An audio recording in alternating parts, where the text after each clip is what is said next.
As the Royals played out the string, waiting to see whether their opponent would be the New York Yankees or the Baltimore Orioles in the championship playoffs, George Brett continued his pursuit of the lofty 400 plateau.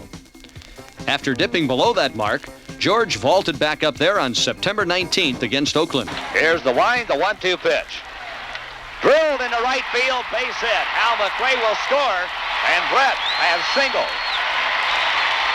Drives in his 102nd run, and his average will go to 400. But Brett was closing in on another record. It was the Royals' team record for RBIs in one season. On September 30th, against the Seattle Mariners, George set a new club record in rather dramatic fashion. Here's the stretch. And the pitch to Brett. There's a drive. Deep right field. Way back. It is gone. Home run, and the Royals win it. George Brett, a 3-run homer in the bottom of the 14th inning, and the Royals win it 7-5. Number 23 for Brett. He establishes a Royals team record now with 115 RBIs. Brett was having a sensational season, but because of the time he had missed due to injuries, there was a question of whether he would have enough required plate appearances. In the 158th game of the season, Brett made it. Dressler ready, the 3-2 pitch. Driven into right center field. On the move is Reggie Walton. Base hit. It's up against the wall. Brett's at first, headed for second. In standing up with a double. He's hitting .391. 3 for 3 tonight. George finished the season with a .390 average, the highest recorded in the major leagues since Ted Williams at .406 in 1941. But Brett wasn't the only Royal having an incredible season. Relief pitcher Dan Quisenberry won 12 and saved 33, an all-time Kansas City save record. He was the American League's Fireman of the Year. Willie Wilson set an American League record for most consecutive stolen bases, and on September 23rd in Seattle, he smashed one of Brett's team records with his 216th hit of the year. High bouncing ball up the middle. Grabbed by the second baseman to throw. Safe is Wilson.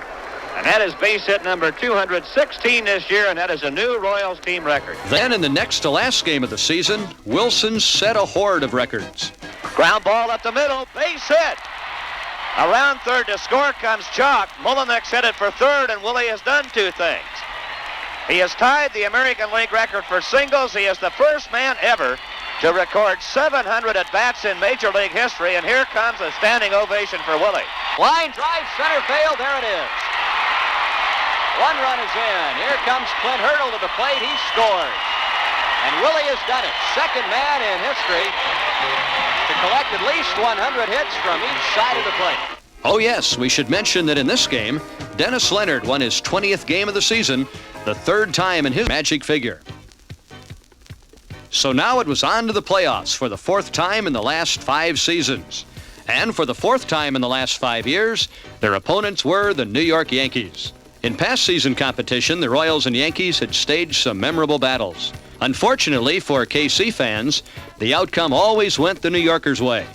Who will ever forget the 1976 and 1977 playoffs? Chambliss home run in New York to win it in '76. And the '77 playoffs also going down to the final inning of the final game before the Yankees put together a frantic rally to overcome a Kansas City lead and win the series. Then there was 1978 when the Yankees eliminated the Royals in 4 games. Yes, those New York Yankees did cast a tall shadow. In the opener of this best-of-5 confrontation at Royal Stadium, Larry Gura was pitted against Ron Guidry in a battle of left-handers. The Yankees took an early lead in the ballgame in the second inning when Rick Cerone and Lou Piniella hit back-to-back home runs. The 2-1 pitch to Cerone, off speed and pounded toward the left field corner. If it stays fair, it's trouble. It is a home run for Rick Cerone. High fly ball, deep left field. Back goes Wilson, and this one is gone. A home run for Piniella. An off-speed curveball out over the plate, and Piniella waited and waited and waited. So back-to-back home runs by Cerone and Piniella. And the Royals are in a hole early. It's 2-0, and out comes manager Jim Frey. But the Royals bounced right back in the bottom half of the inning when, with 2 on and 2 out, Frank White drilled one. Fly ball, left center, shallow. Piniella got a bad jump, and it's going to drop in for a base hit, and the game is tied. White on his way to second base. He's safe. In the third, the Royals loaded the bases on 2 walks, sandwiched between an Amos Otis double, bringing Willie Aikens to the plate. Lined, and here comes the 3-1 pitch. Lined into left field. It is a base hit. Brett scores. Around third comes Otis to score. Watson trying for third. Safe. 4-2 Royals. Aikens delivers the 2-run single, and the Royals are in front. Meanwhile, Larry Gura, although allowing 10 hits, was totally in control. 3-2 pitch from Gura to Brown. There goes the runner. A fly ball center field and playable. Amos Otis is there. He's got it. The inning is over. Slow curve struck him out. Reggie Jackson knew it. High chopper to short. Washington gets a nice big hop over to White for the force out on Cerrone. The Yankees are gone in the top of the 6th. In the 7th, George Brett caught hold of one of reliever Ron Davis' deliveries and deposited Brett, it. a good 2-strike hitter. Here comes the 1-2 pitch. High fly ball, well hit left center. Back goes Bobby Brown to the wall. Home run! Brett got it out of here to the opposite field. It is 5-2 Royals. In the 8th, the Yankees brought in Tom Underwood, and he too was roughed up. Underwood throws a let-up, and it's whacked into left center field. Bobby Brown going back, and it's over his head to the wall. Porter scores. White scores on the double by Wilson. 7-2 Royals. Larry Gura then took care of the Yankees in the 9th, and the Royals were 1-up in the series. Here's the stretch, the 3-2 pitch. Popped up. It's playable. Darrell Porter in front of the Royal dugout. It's over. The Royals get the jump on the Yankees. Final score in the first game of the American League Championship Series. The Royals 7, the Yankees 2. The next night, the Yankees sent the league's ERA leader, Rudy May, to the mound to try and halt the Royals' surge. The Royals countered with 20-game winner Dennis Leonard. After 2 scoreless innings, the Royals strung together 4 straight hits in the third that accounted for 3 runs. Lined into right field. That's going to be a base hit, and the Royals have their first hit of the game. Darrell Porter lines a solid single to right. Base hit, right field. Darrell Porter around second is going to hold right there. Frank White down in the count 0-2. Never fought that pitch. He just reached out and went the other way and grounded a single into right. Hot shot, base hit down the right field line. It'll be extra bases. Porter around third to score. Here comes Frank White to score. Willie Wilson tearing for third. They're going to hold him with a triple. 2-0 Royals. Washington swings away, drills one to left center field. On the move, it's all the way to the wall. Wilson's going to score.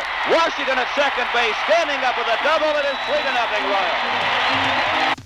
It stayed that way until the 5th inning, when the Yankees narrowed it to a 3-2 game. First, Greg Nettles, who had been out of the lineup since early August with hepatitis, hit an inside-the-park home run. Oh, what he does, and deep to right field. Back goes Wathan to the warning track, to the wall. Leaps high, and it's off the top of the wall. Nettles around second on his way to third base. Nettles is going to try to score. Frank White's throw to the plate. Here he comes. He is safe at the plate. The ball rolls away from Porter. And inside the park home run. Then, after a walk to Bobby Brown, Willie Randolph lashed a double, and it was a 1-run ball game. Is made, and Randolph loops one into short right field. In comes Wathan, makes the catch. Now he drops the ball as he fell down. Here comes Brown to the plate. Here's the throw from Wathan, not in time. In the 8th, the Yankees threatened to tie it up, but the Royals' defense responded. Line drive, left field, base hit to the corner. Let's see if they try to score Randolph. Wilson up with the ball. He gets it into Brett. Brett turns and fires to the plate, and he is going to be out at the plate. In the 9th, the Yankees' Reggie Jackson led off with a single. Out of the bullpen came the Royals' ace, Dan Quisenberry. And after a few anxious moments, he put out the fire. The pitch to Nettles. Double play ball to White. He's got it. Fumbles. The second out. To first. Out. They got them both.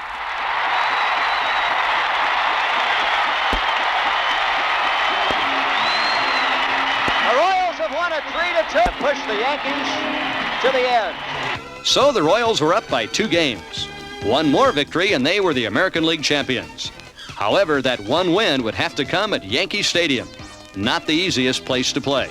The Royals sent left-hander Paul Slidorf to the mound to be opposed by the Yankees' 22-game winner, Tommy John. The game was scoreless through the first 4 innings. Then in the 5th, Frank White, who was to be the playoff MVP, hit a home run. TJ, as they call him, gets the sign. Now the pitch. He goes up hacking and a long drive to left. Back goes Piniella. She's gone. A home run. Yes, sir. Frank White went after the first pitch and buried it deep into the left field seats. And the Royals have taken a 1-0 lead. But in the sixth, the costly error by White led to 2 Yankee runs, and it looked as though this series might have to be resolved another day. However, in the seventh, with 2 out, Willie Wilson doubled. The Yankees opted to go with their big man out of the bullpen, Goose Gossage. After he was touched for an infield single by UL Washington, he had to face George Brett. Now Brett steps in. Gossage ready to pitch. Swinging a high fly ball. Deep right field. There she goes. Home run. Home run by Brett. And the Royals lead 4-2.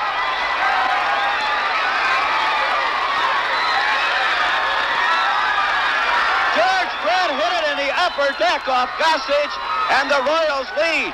The Yankees now had their backs squarely against the wall. In the eighth, they loaded the bases. But where Gossage had failed, Quisenberry succeeded. Here's the stretch. And the pitch. Line drive to Washington. Throw to second, double play. Rick Cerrone hit a bullet. Washington to his right, captured the line drive. Fired to Frank White, and Reggie Jackson is doubled off second. The 1-0 pitch to Spencer. Bouncing ball, Frank White. He's got it. Over to first. The inning is over. They had the bases loaded and nobody out and failed to score. Now it was countdown time to the Kansas City Royals' first American League Championship. 2-1 to Nettles. High fly ball. Don't worry about it. Center field. Amos Otis under the ball. 1 away. The pitch. Popped up. Left field. Willie Wilson is there. And the Royals are 1 out away. Bobby Brown flies to left. And here is Randolph. The 3-2 pitch. Struck him out. Kansas City, you've got a World Series. The Royals are champions of the American League. Dan Quisenberry gets the strike past Willie Randolph, and the Royals have won the American League pennant. And now Royals manager Jim Fry. How do you feel? No, I feel great. I really do. I feel so proud because you got to feel thankful, because if you get lucky enough to get a great club and a great organization, the people have been outstanding to me all year, and the players have just played their hearts out, and I'm just grateful. That's the only words I can use. We're standing with pitching coach Bill Connors and Royals relief pitcher par excellence, Dan Quisenberry. Guys, congratulations. Bill, just a super job with the pitching staff this year. Well, thank you very much, Denny. It was a pleasure to work with these guys. They're an outstanding group of individuals, and we worked hard, and we were together, and that was the main thing. And I'm just so proud of these guys. It was the biggest thrill of my life. You know, one of the things that went through my mind, Quiz, when I was watching you pitch out there was what Kent Tekulve did for the Pirates in the Fall Classic last year. And when you were nailing down the Yankees there, why, that's kind of a neat comparison, because I know you've modeled yourself after Tekulve. He helped you last year. What were your thoughts during the 7th, 8th, 9th innings? 7th inning, I thought I had pretty good stuff, and I got a ground ball, and it was just a little bit up the middle, so Frank couldn't make the play. And then I made a bad pitch to Cerrone to give in the second run, and so I didn't have good location that inning. The 8th inning, I got a little tight. It was a little bit too noisy for me. I couldn't turn down the volume. I was looking for Cotton, and I was trying to get Billy Connors to come out and talk to me, but he's tired of talking to me. He's been talking to me all year, and he just didn't want to talk to me one more time. So, I got once Cerrone hit in the double play, and then in the 8th inning, I knew it was wrapped up. And now George Brett. George, congratulations. What a night. Oh, thank you. Oh, my God, what a feeling, Denny. What a feeling. How about running around the bases? The biggest kick I got was seeing how quiet 56,000 people could be. I never heard it so quiet here, and it was great. It was great. It was on to the World Series, the ultimate trip in baseball. If you're a player, it's what you've dreamed about since your youth. If you're a fan, it is what you root for day in and day out. The Royal opponents, the Philadelphia Phillies. In Game 1 in Philadelphia, the Royals took an early 4-0 lead on a pair of 2-run homers by Amos Otis and Willie Aikens. No score in the second inning. Right-hander walk delivers, and a breaking ball is whacked to left field. Lonnie Smith going back to the warning track, and it is gone. So Amos Otis, what was that song about Miss Otis regrets. Mr. Otis doesn't have any regrets at all. He just hit a breaking ball over the left field fence, and just like that, Kansas City leading 2-0. And Akins hits a high fly ball into right center field. McBride going back, away back to the wall. It's gone over the right center field wall. And everything is up to date in Kansas City. It's 4-0 Royals. The Phillies countered with 5 runs in the third and single runs in the fourth and fifth to take a 7-4 lead. Then in the eighth, Willie Akins hit his second 2-run homer of the night to pull the Royals within a run. 2 balls and no strikes to Akins, a big left-hand batter, and he swings and hits a drive to right field. Back goes McBride, away back, it's gone. Willie Akins' second home run of the night, and it is suddenly 7-6 Philadelphia. However, Tug McGraw came out of the Phillies bullpen to shut the door, and the Royals lost Game 1 7-6. The Royals lost Game 2 6-4. So now it was home to Kansas City, down 2-0. The Royals were in desperate need of a win. And in Game 3, George Brett got them started in that direction. 2 down, bases empty, first inning, no score. Ruthven back, and that's golf down the right field line. Back goes McBride, away back, it's gone. And has he ever revitalized the city of Kansas City with that one swing? And you can feel the hope grow as George Brett drives it out and Kansas City leads 1-0. But the Phillies came back to tie it with a run in the second before the Royals went back out in front in the fourth.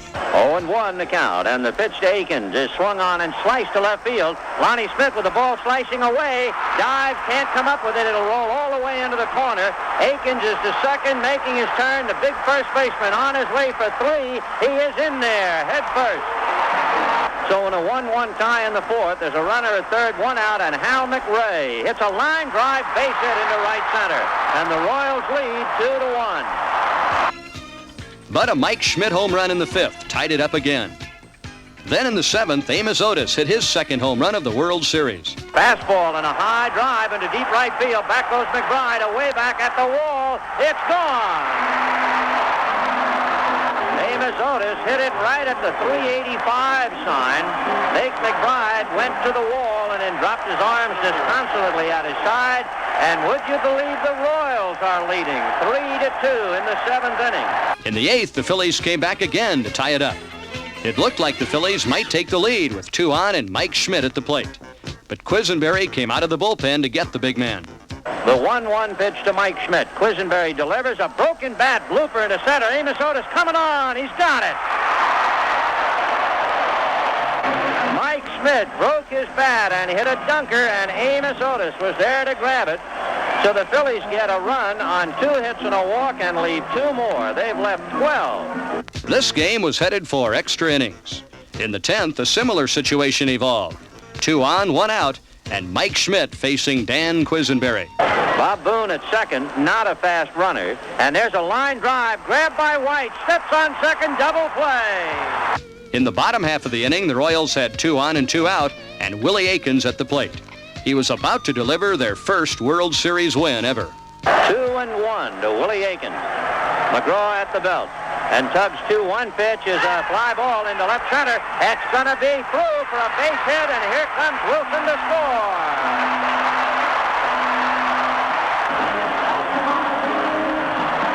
Akins sliced one up the alley in left center field. Gary Maddox unable to get over and flag it. And once the ball hit the rug and went to the wall, it was all over. Willie Wilson was home with the winning run. The next afternoon, the Royals evened the series at 2 games apiece with a 5-3 win. The Royals struck early with 4 runs in the first inning. The 2-1 pitch to Willie Wilson. Fastball hit over the head of Bowie into left center for a base hit. Maddox up with the ball. Wilson holding with a single. So Wilson off the bag. Christensen throws it away down the right field line. Wilson is not going to stop at second, and he is into third base steaming on the throwing error by Christensen. Christensen again out of a stretch. The big right-hander delivers, and there's a shot just there inside first, down into the right field corner. McBride playing it very cautiously, so Brett's going to keep on going, and he'll have a triple. George Brett drilled one between Rose and the bag and down in the right field corner. Legs it for a triple. Willie Wilson scores. It is 1-0 Royals. The strike one pitch on the way is hammered to right center field. Back goes McBride, away back. It's gone. Willie Aikens had to come out and take a curtain call before this game could continue. Aikens hitting his third home run, and there's a solid base hit into center field. And McRae is going for two. The throw in, he's in there. He just stole it on Gary Maddox. Otis, the right-hand hitting center fielder.